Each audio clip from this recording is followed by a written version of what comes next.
oh, I got a 425 arrow, killed 2 elk with it. Now I'm gonna hunt whitetail. I'm gonna go up to 475 to 485. People were like, what? That doesn't make sense. Maybe, yeah, it does. Can you explain to them why I maybe did that?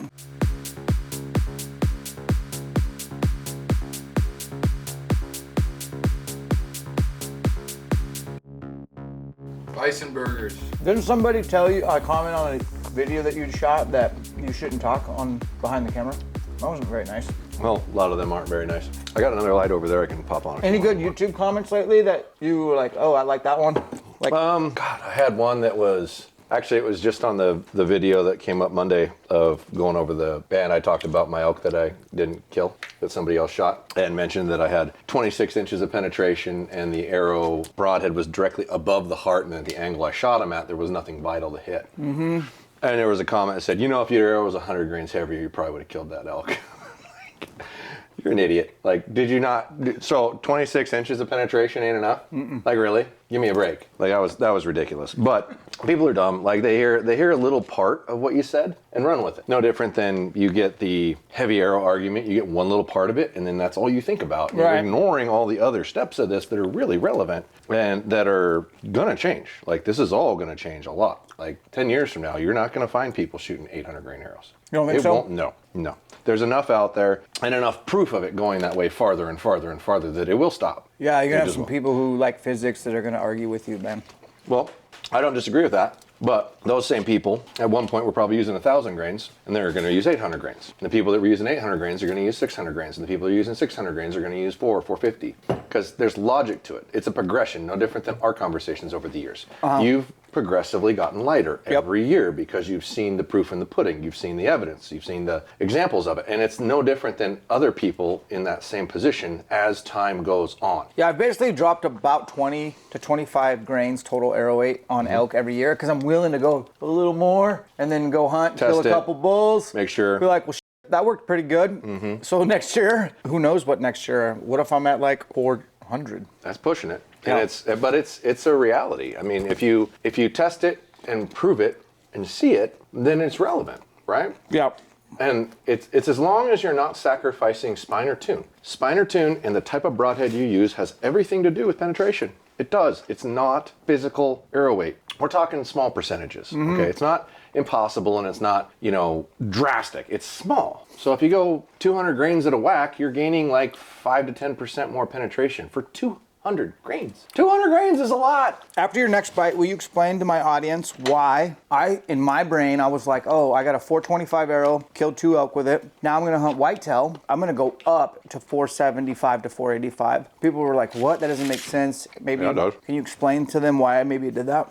So the whole reason we're talking about these lighter arrows for elk hunting is because it's elk hunting. And you're not shooting just 20 yards or just 30 yards. You're shooting anywhere from 20 yards to 80 yards, depending on your skill level or your ability. And in those scenarios, the amount of time to target becomes more relevant. The amount of movement becomes more relevant. How flat your trajectory is. Like I had 3 people this year that the elk moved, they shot, and they missed by a lot with a heavier arrow. That lighter arrow isn't gonna miss by as much when that happens. Like everything about shooting a lighter arrow is a benefit other than penetration, but it's not as big of a difference as everybody makes it out to be. And that's the problem with it. Now, when you're in a tree stand, ground blind, 20, 30 yards, etc., right? The weight doesn't matter as much, the speed doesn't matter as much because you're shooting a known distance or close to a known distance. There's not as big of a difference there. So you're not as fixated on, oh my God, this is a 55-yard shot and the animal took 3 steps. A 20-yard shot and the animal takes 3 steps doesn't change a damn thing. It's not different, but you start getting out there in the drop-off points and it really does matter a lot. So shooting a heavier arrow out of a tree stand or a ground blind, I'm very positive about. Like, do it. It's not gonna make a difference, right? You're not gaining as much all of a sudden because it's a close shot. You know how far away it is. Now, if you're sitting in a tree stand shooting 50, 60 yards, now we're back to a different conversation again. Sure thing. Yep. Right? Yep. You can shoot a heavier arrow up close. I shot 500 something grain arrow last year just to try it, but it was 20-yard shot, known distance, known effect, right? And 2 steps ain't gonna change. Yeah, nothing. and then I sit there and look at it and I go, if I can shoot a 400 grain arrow out of a 70-pound bow with a mechanical broadhead at 32 yards on a 1,000-pound animal and I'm getting a full pass through, what do I need here? Like, how heavier of an arrow do I need? Now, if you deliberately want to try to shoot something in the shoulder and that's your plan, Like if that's literally your there's goal, some guys that then I maybe- agree. Like if you want, like I'm gonna shoot that thing quartering towards me right in the shoulder. Okay, let's get you the heaviest thing we can find. And that's fair for like urban hunting out east, and like, you know, you got to kill this deer in someone's backyard. It's legal.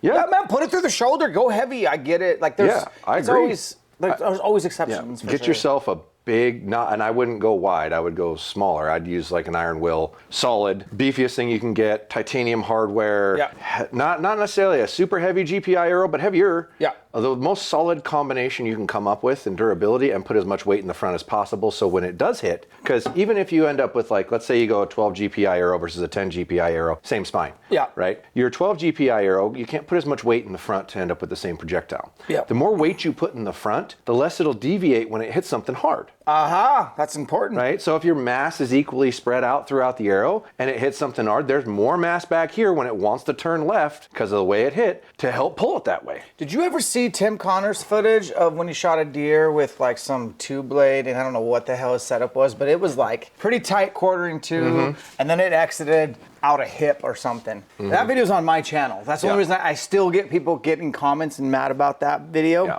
But I always wondered, like, man, how light was his arrow, and what was the... It wasn't. It was heavy. Was it heavy? Yeah, it was heavy. It was It just was a like two-blade, 500 and or it just something. went, wow. It was a two blade, which was the argument when we first started talking to Bill about it. Yeah. It's like, I've seen a two blade deflect a lot more than a three blade because it's not a flat surface, right? A three blade separates your angles, Right. right? So it's harder to push it that way or push it that way when you hit something. Yeah.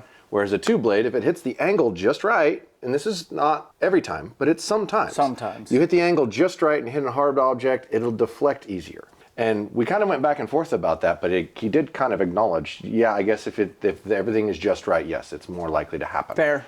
And his is going to do it the least because of the way his tip's designed, the way the blade angles are. But when you shoot a elongated two blade, you have a greater likelihood of deflection than a three blade.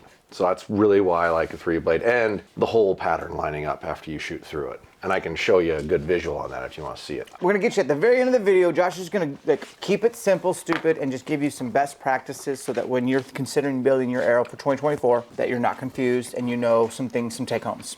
But first, let's build the bow. Did you shoot that buffalo?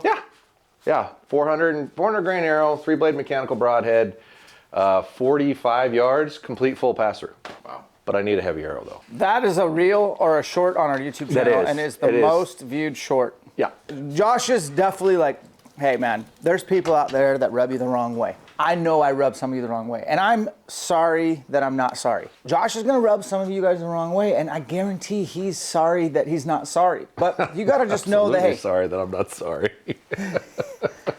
you like that? I do. It's I'm the not- nicest way. I'm not sorry at all. It's a respectful way to acknowledge that, hey man, I am who I am and you are who you are, and that's okay. But just know at the end of the day, we're trying to inform, educate, inspire, and maybe even entertain a little bit. So, yeah, and finally, as promised at the end of the video, we were starting to confuse some of you at the beginning talking about arrows. I wanna dumb it down. The bottom line is when you are in the market for arrows, guys should never really go weak. They should always err on the side of being stiff. Always err on the side of stiff. Componentry, don't ever use anything aluminum, titanium or steel. Aluminum fails, titanium and steel don't. If you're gonna put weight in your arrow, put it in the front. Don't put it in the back, i.e. less fletches, wraps, with the exception of a lighted knot, because God, they're just cool. Yeah, no doubt. And then honestly, when it comes to GPI, it seems like you've converted me, so we tend to lean or gravitate towards those lighter GPIs and put the weight where we want it. If you're shooting a 300 spine arrow, GPIs over 9.5 are just gonna make everything really hard. So ideally, under 9.5 GPI on a 300 spine allows you to build an arrow with a good FOC that doesn't end up stupid heavy. Guys, we appreciate your support. Separations in the preparation. We'll catch you on the next one.